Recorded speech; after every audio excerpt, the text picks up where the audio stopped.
All right, now over to the NBA. So you got a game seven.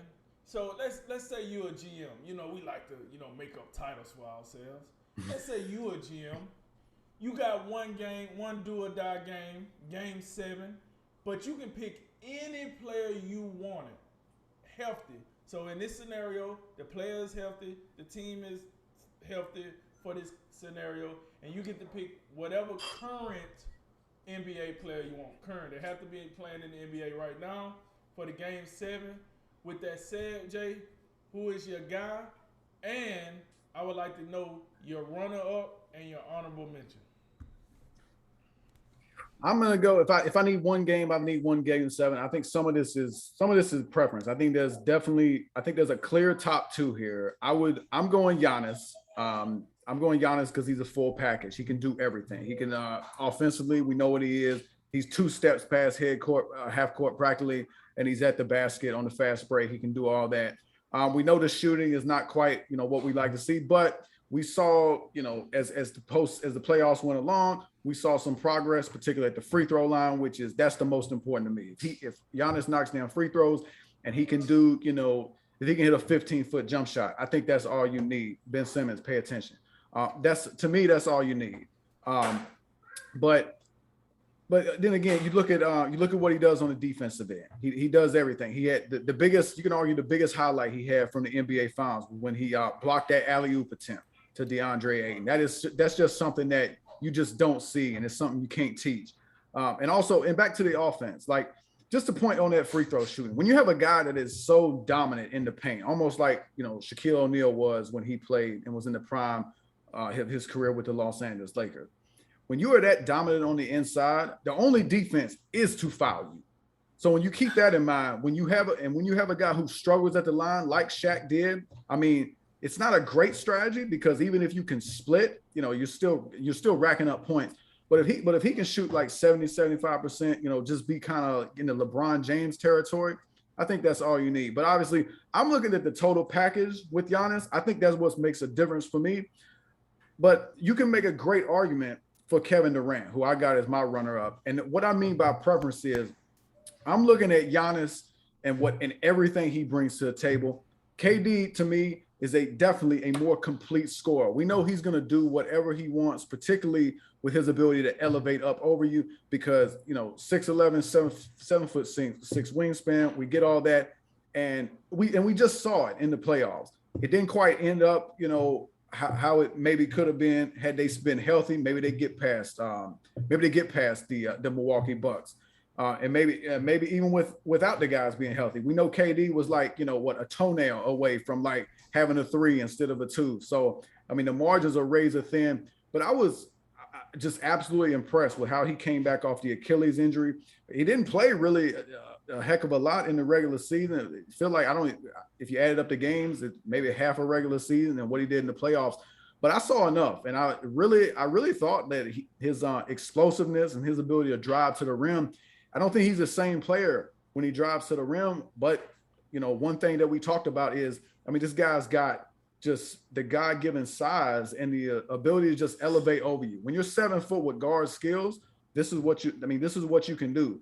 So I think those are the two guys, and I think it's pretty easy. I think they stand out above the rest, and I'd really like to see an encore matchup between Brooklyn and Milwaukee in next year's playoffs to kind of get a sense of these two guys, because I think these are the two best players in basketball right now. And then the honorable mention, and this is another guy you can give a great argument for. It's still LeBron. I mean, we just talked about him in the last segment.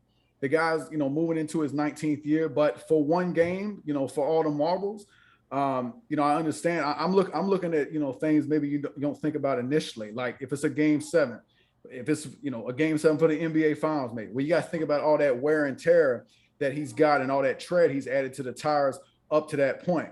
So I'm thinking about all that. But if the guy's fully rested, if he's fully loaded, if he's healthy, I mean, it's an argument you can make because he can do everything on the basketball court. And especially offensively with the way he gets other guys involved. Still one of the, no doubt, best passers in the NBA. And then, there can be times still where I think he can lock in defensively, get a key stop for you. I mean, the guy, he can do it all. And not only that, the intangibles that he brings, just the ability to be a coach on the floor, the ability to get everybody lined up and just be, the ultimate communicator, getting everybody organized. Almost just like, Frank, go ahead and just sit down, put the jacket back on. It's fine. So I think those are the three guys, no doubt. I do think Giannis and KD have separated themselves just a little bit in this discussion, but I think LeBron still deserves him to be in the conversation.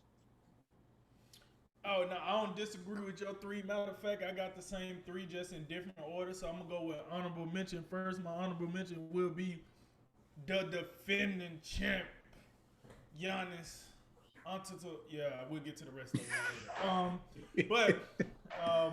Listen, here's the deal, man. Listen, don't not to take anything away from Giannis, but if you're gonna give me one guy fully healthy, one game, Giannis will be my honorable mention. Only because I know teams, even though he just won the championship, let's be real here. How often would you get a young team like Phoenix for all the marbles? So I'm thinking most likely you're playing another team that's just as capable as your team, if not better than your team. And if you're playing a better team that better coaching, better prepared, whatever, I just feel like it is a way to get to Giannis. Now, Giannis could, take it up another level, and then, hey, there goes that plan. But I feel like out of all three of these guys, Giannis is a guy that teams think at least they can come into a game and they have some way of slowing him down and stopping him. So that's why I have him as my honorable mention. But the point you made about his defense goes without question. And you know what I'm saying? And here's the deal. Both of these guys, Giannis and LeBron, which is going to be my number two guy, spoiler alert, both of these guys have made all-time defensive plays in the NBA Finals, right? We know what LeBron did in 2016 with his block, and then we seen what Giannis just did in the postseason with his block. So, and with that, I feel like if you challenge LeBron for one game, he will show up for that one game. He might pull a muscle or something, but he'll give you what he got for a game 7 in the NBA Finals.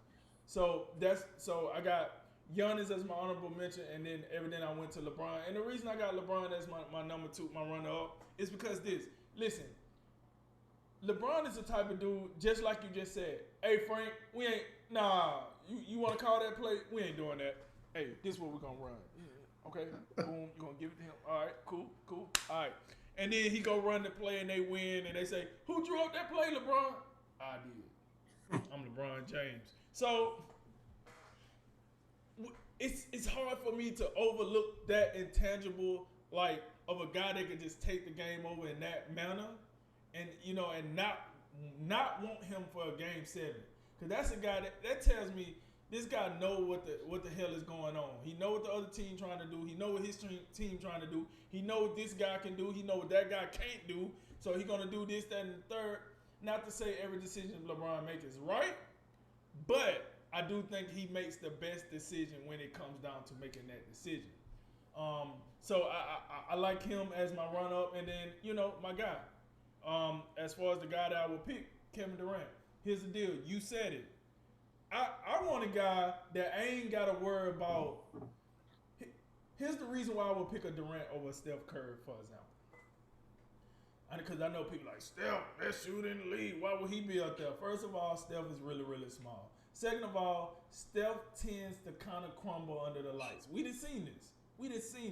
In the NBA Finals. I'm not making this up. Go look at it. This is why Steph has never won a Finals MVP. If I'm lying, I'm flying. Stop me when I keep lying. That's all I'm saying. So with that said, I need a player that I know. Listen, you can make a shot from anywhere on the court, and you're not a defensive liability. Now, are you Giannis? No. On your best day, are you LeBron? Could be, maybe. But the thing is, both of those guys' offensive, set don't compare to yours. So it's all right that you're not them. Yep. Do what you do at a very high level. Just make sure you do it at a high level, because I'm going to need you, KD, right? So I would have to put the ball in his hands and let him decide how he want to do it. Cause it's just like, come on, man, what are we talking about here? 7 foot, they can hit a shot from half court if he wanted to. I mean, my God. So yeah, man, like the player I would have is Durant, just a total package on offense. And he can give you a defensive play. Let's not knock it. And then, my run up, LeBron James, what am I saying? He's one of the GOATs. You already know what it is. If you don't know, go check the resume and school yourself up. And then, my honorable mention, Giannis. Listen, hey folks, and I don't want people to think this was a bad session on Giannis, because it's not. Because at the end of the day, the face of the NBA is either going to be Kevin Durant or Giannis. That's what it is. LeBron getting old. It is what it is. He about to move out the way. One of those two dudes gonna take the trophy. And I think Giannis, if it's him, he didn't work his way up there. It's just, you give me one game, I gotta look elsewhere. But those are my 3 guys for Game 7.